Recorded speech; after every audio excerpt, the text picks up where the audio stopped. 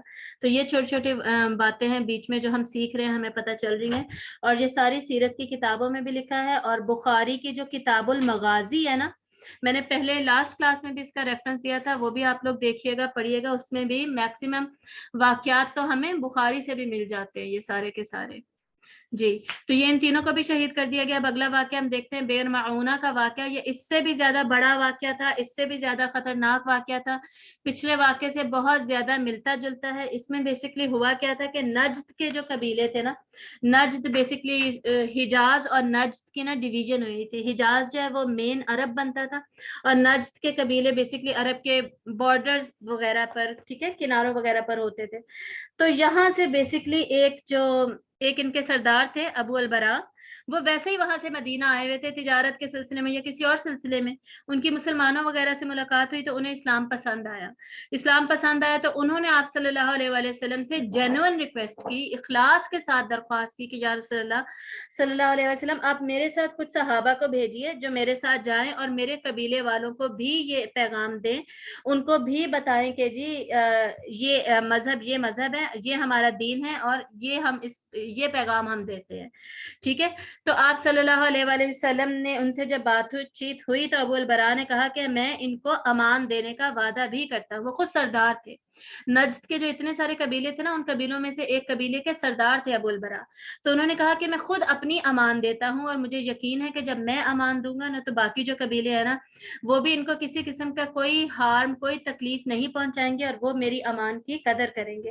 اور پرانے زمانوں میں ہوتا بھی یہ تھا, جس کسی کو ایک کوئی امان دے دیتا تھا تو باقی قبیلے والے یا قبیلے کے سردار اس کو بری نظر سے نہیں ڈالتے تھے, بری نظر سے نہیں دیکھتے تھے, کیونکہ انہیں پتا تھا کہ کل کو ہم نے بھی کسی کو امان دی, اپنے کسی دوست وغیرہ کو, تو ہمارے ساتھ بھی پھر یہی حال ہوگا. خیر, انہوں نے امان کا وعدہ کیا, اور آپ صلی اللہ علیہ وآلہ وسلم نے ان کو 70 صحابہ جو کہ اہل صفہ سے تھے, قرآن مجید جانتے تھے, حدیث جانتے تھے, جو کہ بیسکلی جا کر داعی تھے, جا کر دعوت دین دے سکتے تھے, پیغام پہنچا سکتے تھے, سمجھا سکتے تھے. اور ایسی مہم پر جب بھی آپ صلی اللہ علیہ وسلم بھیجا کرتے تھے, جیسے پیچھے 10 صحابہ کو بھیجا, آگے 70 کو بھیجا جا رہا ہے. اس کے بعد ہم دیکھیں گے 10 ہجری میں آپ صلی اللہ علیہ وسلم نے اتنے صحابہ کو اکراس دا بارڈرز بھی بھیجا, بارڈر کراس کر کے آگے جو یمن تھا, سیریا تھا, وہاں بھی آپ صلی اللہ علیہ وسلم نے صحابہ کو بھیجا. تو یہ ہر جگہ پہ ان صحابہ کو بھیجا جاتا تھا جو کہ علم والے ہوتے تھے, جن کی نالج اتنی زیادہ اسٹرانگ ہوتی تھی کہ وہ آگے پیغام پہنچا سکتے ہیں, کنونس کر سکتے ہیں. جیسے مکہ سے آپ صلی اللہ علیہ وسلم نے مدینہ پہلے ہی حضرت مصعب بن عمیر کو بھیج دیا تھا نا, کہ جا کے انہیں بتاؤ, پیغام دو, انہیں سکھاؤ. وہ بھی مدینہ والوں نے ریکویسٹ کی تھی نا ہمارے ساتھ کسی کو بھیجیں, تو یہ سلسلہ تو چلتا تھا. تو آپ صلی اللہ علیہ وسلم نجد کے ارد گرد بہت زیادہ قبیلے, تو آپ صلی اللہ علیہ وسلم نے 70 صحابہ کو بھیجا. تو جب 70 صحابہ وہاں پہنچے ہیں, وہاں پہنچنے کے بعد جو باقی قبیلوں نے جب دیکھا ہے, تو ان میں سے ایک اور قبیلہ تھا جس کا بیسکلی یہ سردار تھا, جس کا نام کیا ہے, عامر بن طفیل. تو اس نے کیا کیا, کچھ لوگوں کو, اور وہ کہ کافی سارے لوگ تھے اس کے اپنے قبیلے کے, 100-200 لوگوں کو بیسکلی ان کے پیچھے لگا دیا, اور پیچھے سے ایک صحابی, صرف ایک صحابی کو پیچھے سے تلوار مار کے حملہ کیا, اور حملہ کر کے ان کو شہید کر دیا گیا, ٹھیک ہے. ان کی شہادت کے بعد پھر ارد گرد طفیل نے باقی قبیلوں میں بھی پیغام پہنچا دیا تھا, تو باقی قبیلے کے بھی لوگ اکٹھے ہو گئے, اور تقریباً 3 قبیلے تھے جو کہ مان گئے کہ ہم حملہ کریں گے. باقی جو قبیلے تھے انہیں پتا تھا کہ جی ابو البراء نے, وہ بھی ظاہر ساتھ تھا, اس نے امان دی ہے, تو ہم یہ پنگا نہیں لے سکتے, یہ ہماری غیرت کے خلاف ہے, ہمارے عہد کے خلاف ہے, ہے, یہ ہماری روایات کے خلاف ہے. لیکن 3 قبیلے خیر مان گئے تو 400-500 لوگ جمع ہو گئے. یہ لوگ تقریباً 70 تھے, اور یہاں بھی تمام ظاہر ہے 70 صحابہ بہادری کے ساتھ لڑے, لیکن 400-500 کے آگے کیا کر سکتے تھے, سارے کے سارے شہید ہو گئے. یہاں بھی صرف اور صرف 3 بچے, 3 صحابہ بچے, جن کا کیا نام تھا, حضرت کعب ابن زید تھے, حضرت عمر تھے, اور حضرت منذر تھے. تو حضرت کعب جو تھے وہ بیسکلی زخمی ہو گئے تھے بہت زیادہ, اور ان کے اوپر نا اور زیادہ لاشیں گری تھی, اتنی زیادہ لاشیں گری تھی کہ کسی کو پتہ ہی نہیں چلا کہ وہ زندہ ہے, وہ بیچ میں بیسکلی رہ گئے تھے. تو وہ بعد میں پھر نکل کر مدینہ چلے گئے تھے, اور غزوہ خندق جو ہوگی نا اس میں بیسکلی وہ پھر شہید ہوں گے, وہاں پہ وہ شہید ہوں گے. اس کے بعد حضرت عمر اور منذر جو ہے نا, یہ بیسکلی ان 70 میں سے نا نکل کے آلریڈی کہیں پانی لینے یا ایسے کچھ الگ ہوئے تھے بیسکلی. تو جب انہوں نے دور سے دیکھا ہے نا کہ کچھ عجیب سا منظر ہے, اور پرندے ہی پرندے جو ہے ولچرز جو ہوتے ہیں وہ گوشت جمع کرنے کے لیے اس طرح جمع ہوئے ہیں, تو انہیں شک ہو گیا کہ کچھ گڑبڑ ہے, کچھ غلط ہے. تو جو عمر تھے نا, انہوں نے کہا کہ اب ہمیں کیا کرنا چاہیے. دونوں نے آپس میں مشورہ کرنا شروع کیا. تو عمر نے کہا کہ ہم ایسے کرتے ہیں کہ واپس مدینہ جا کر بتاتے ہیں کہ ہم پر حملہ ہو گیا ہے, اور مزید فورس لے کر آتے ہیں. تو جو منذر تھے انہوں نے بولا کہ نہیں, یہ کیسے پاسبل ہے کہ جی باقی سارے لڑ رہے ہیں اور ہم شہادت کے لیے نہ لڑیں, بلکہ ہم کہانی سنانے والے بن جائیں, قصہ سنانے والے بن جائیں پیچھے جا کر. یہ میں نہیں کر سکتا, میں تو جا کے لڑوں گا. تو اس پر ان دونوں نے البتہ یہی فیصلہ کیا کہ ہم دونوں جا کر لڑیں گے. تو عمر اور منذر دونوں چلے گئے, اور دونوں وہاں پر پہنچے تو ان کے جو لوگوں تھے انہوں نے پکڑ لیا, اور پکڑ کے پھر حضرت منذر جو کہ آلریڈی کہہ رہے تھے کہ میں شہید ہونا چاہتا ہوں, ان کو شہید کر دیا گیا. اور حضرت عمر جو کہ آلریڈی کہہ رہے تھے کہ میں واپس جا کے بتانا چاہیے, ان کو بیسکلی دشمنوں نے چھوڑ دیا. اسی لیے چھوڑ دیا کہ جی وہ اب واپس جائیں گے, واپس جا کے خبر دیں. تو بیسکلی ہمیں پتا, اللہ تعالیٰ نے حدیث قدسی ہے نا, آپ صلی اللہ علیہ وسلم نے ہمیں بتایا کہ اللہ تعالیٰ ہر ایک سے اس کے گمان کے مطابق ہی ملتے ہیں. اللہ تعالیٰ کہتے ہیں کہ میں تمہارے ساتھ ویسا ہی ہوں گا جیسا کہ تم مجھ سے گمان کرو گے. تو جس نے جیسا گمان کیا تھا, جس نے شہادت چاہی اسے شہادت مل گئی, جسے زندگی چاہی اسے زندگی مل گئی. اور دونوں ٹھیک تھے, دونوں اپنی جگہ پر ٹھیک تھے, دونوں صحابی تھے, اور دونوں کے اعلیٰ مقامات ہیں. لیکن اس میں ہمارے لیے اتنا بڑا سبق ہے کہ ہمیں بھی کیسی خواہشیں کرنی چاہیے, بہترین اور اچھی خواہش کرنی چاہیے. یہ نہیں سوچنا چاہیے کہ جی ہم کیسے شہید ہوں گے, کیسے ہوگا, کیا ہوگا, کیسے برداشت کریں گے وغیرہ وغیرہ, بلکہ نیت تو کریں کہ یا اللہ ہمیں بھی شہادت کی موت نصیب فرما, اور نیت ہماری ہونی چاہیے. آپ صلی اللہ علیہ وسلم کی حدیث سے آپ نے فرمایا کہ جو شخص یہ نیت بھی نہیں کرتا نا کہ اسے شہادت نصیب ہو, ایسا جو چاہتا, جس میں چاہت بھی نہیں ہے شہادت کی, وہ بیسکلی منافق ہے. ٹھیک ہے, تو یہ منافق والی سوچ ہوتی ہے, یہ ہم نے نہیں بننا. تو عمر جو تھے وہ رہ گئے, وہ اب واپس آ رہے ہیں. واپس رستے میں انہیں طفیل جو تھا نا, یہی دشمن, اس کے 2 آدمی ملے, عامر بن طفیل کے 2 آدمی رستے میں ملے, جن کو بیسکلی آپ صلی اللہ علیہ وسلم نے پہلے سے ہی امان دے رکھی تھی. لیکن حضرت عمر کو تو نہیں پتا تھا. تو حضرت عمر نے ان سے باتیں کرنی شروع کر دی, اور جب یہ سو گئے تو حضرت عمر نے بدلے میں انہیں مار ڈالا. صرف بدلے میں ہی نہیں, اس چکر میں بھی مارا ہوگا کہ جی یہ انہی کے بندے ہیں, یہ بھی ہم پہ حملہ نہ کر دے وغیرہ وغیرہ. جنگ کا زمانہ چل رہا تھا. تو حضرت عمر نے بیسکلی ان کو مار ڈالا, اور بعد میں جب ان کا سامان دیکھا تو انہیں وہ خط ملا جس میں کہ بیسکلی ان 2 کو امان دی گئی تھی. تو حضرت عمر نے واپس آ کر صلی اللہ علیہ وسلم کو سارا واقعہ سنایا, امان کا بھی اور شہادت کا بھی. آپ صلی اللہ علیہ وسلم کو انتہائی دکھ اور تکلیف پہنچی اس واقعے سے. پہلے 10 صحابہ کو شہید کر دیا گیا, اور اس کے بعد تقریباً 70 صحابہ کو شہید کر دیا گیا. شدید غم اور غصے کی کیفیت تھی مدینہ میں. سوچے ذرا, 80 صحابہ آلموسٹ اکٹھے, جو کہ غزوہ احد میں جب باقاعدہ جنگ کی نیت سے گئے تھے تو 70 صحابہ شہید ہوئے تھے. یہ تو نہ پتا تھا, نہ کچھ, نہ پلاننگ تھی, نہ جنگ کا ارادہ تھا, کچھ بھی نہیں تھا. صرف دھوکہ دیا گیا, دغا بازی کی گئی, خیانت کی گئی, اور 80 کے قریب صحابہ کو, وہ بھی پڑھے لکھے علم والے قرآن کے عالم صحابہ جو تھے, اہل صفہ کے لوگ, ان کو شہید کر دیا گیا. تو آپ صلی اللہ علیہ وسلم کو انتہائی دکھ اور تکلیف پہنچی, اور 1 مہینے تک آپ صلی اللہ علیہ وسلم ہر نماز کے بعد قنوت پڑھتے رہے. دعائے قنوت جو ہم لوگ پڑھتے ہیں نا, اور اس میں دعا مانگتے رہے. دعائے قنوت آپ صلی اللہ علیہ وسلم ہر نماز کے بعد پڑھتے رہے, اور اللہ تعالیٰ کی مدد پکارتے رہے. اس کے بعد پھر یہ وہ واقعہ تھا جس کی بیسس پر پھر آپ صلی اللہ علیہ وسلم اس کے بعد تو انہوں نے حضرت عمر نے جو 2 بندے نہیں مارے تھے، اب 2 بندے مار دیے تو ان کے لیے بلڈ منی تو ارینج کرنا تھا نا، ان کے قبیلوں کو پیسہ دینا تھا. آپ صلی اللہ علیہ وآلہ وسلم نے تو کبھی خیانت نہیں کی. جو معاملہ طے تھا، جو جو ٹرمز اینڈ کنڈیشنز تھیں کہ اگر ہم سے غلطی سے کوئی بندہ مرتا ہے تو ہم اس کے پیسے دیں گے، بلڈ منی دیں گے. تو آپ اور بلڈ منی کتنا ہوتا تھا؟ ایک شخص کے لیے 100 اونٹ. تو وہ کیا ہوتا تھا؟ وہ سب پہ ڈیوائڈ ہوتا تھا پھر، کیونکہ غلطی سے ان سے قتل ہوا تھا، مین سلاٹر ہوا تھا، ٹھیک ہے، ایکسیڈنٹل ڈیتھ تھی. تو یہ انہیں پتہ ہی نہیں تھا، تو یہ ساروں پہ ڈیوائڈ ہوا، ساروں قبیلوں سے یہ پیسہ اب جمع کیا جا رہا تھا. اور آپ کو پتا ہے مدینہ کے شروع میں ہی میثاق مدینہ جو ہوا تھا، معاہدہ مدینہ، اس میں یہودیوں کے ساتھ بھی یہی معاہدہ کیا گیا تھا کہ اگر کبھی ایسا واقعہ ہوتا ہے تو ہم سب مل کے ارینجمنٹ کریں گے. کیوں؟ کیونکہ ہم سب مل کر مدینہ میں رہتے ہیں. یہ مدینہ کی جو دفاعی کنڈیشنز ہے جو اس کے اندر آتا ہے.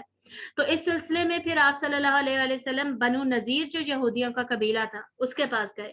اب آپ کو یہ یاد ہونا چاہیے، کئی دفعہ میں نے پہلے بتا دیا، مدینہ میں بیسکلی 3 یہودیوں کے قبیلے بسے ہوئے تھے. بنو قینقاع جس کا آلریڈی ہم قصہ پڑھ چکے، ٹھیک ہے، بنو نذیر، اور اس کے بعد بنو، کیا نام تھا تیسرے کا، بنو قریظہ. صحیح. تو یہ 3 تھے، خیبر وغیرہ تھوڑے سے باہر کر کے تھے، ان کا ذکر بعد میں آئے گا. تو یہ جو بنو نذیر ہے ان کے پاس آپ صلی اللہ علیہ وآلہ وسلم گئے، اور یہ لوگ آلریڈی مسلسل سازشوں میں بھی تھے. ڈفرینٹ سازشیں یہ لوگ آلریڈی کر رہے تھے، جیسے کہ احد کے مقام پر انہوں نے مشرکین مکہ کی، قریش کی مدد کی تھی، ان کو لاجسٹکس وغیرہ پرووائڈ کرنے میں، لوکیشنز بتانے میں، اس سارے میں مدد کی. پھر جو کعب بن اشرف نہیں تھا، اس کی ماں بھی انہی کے قبیلے سے تھی، اس کا باپ عرب تھا نا، اور اس کی ماں انہی کے قبیلے سے تھی، یہودی تھا. تو یہ یہودی تو اپنی نسل ماں سے چلاتے ہیں نا، تو وہ اس کو بھی اپنی نسل کا سمجھتے تھے. اس کو آلریڈی قتل کر چکے آپ صلی اللہ علیہ وسلم. اس کے قتل کا ہم نے لمبا واقعہ پڑھا تھا، آپ کو یاد ہونا چاہیے یہ سارا کچھ.